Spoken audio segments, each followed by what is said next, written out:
बे जोंनि बर' हारिमु लाइमोन आफादनि गुबै थांखियानो जाबाय जोंनि बर' हारिमु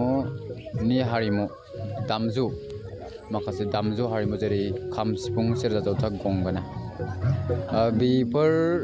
रोंगौथिया जोंनि बे ओनसोलाव साखाथि फाखाथि ओनसोलाव गोबां खम बिनि थाखायनो जों बे थांखिखौ लानाय जादों जोंनि बे बर' हारिमु लाइमोन आफादखौ दानानै जे जोंनि साखाथि फाखाथिनि बर' लाइमोनफोरखौ जोङो ट्रेन खालामनो फोरोंनो गिबियावनो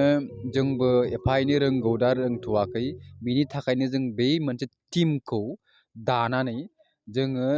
साननैसो उनाव जे जोङो फोरोंगुरु लेंहरनानै जोङो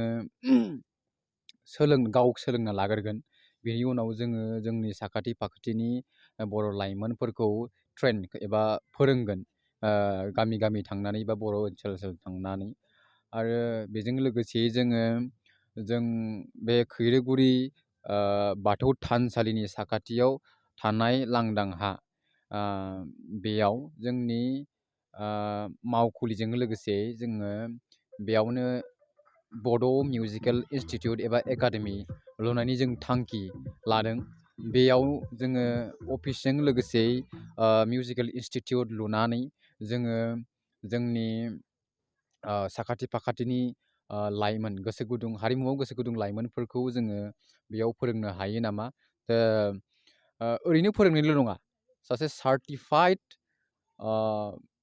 मिउजिशियान बड' मिउजिशियान जों खालामनो हायो नामा बिनि थाखाय जोङो नाजागोन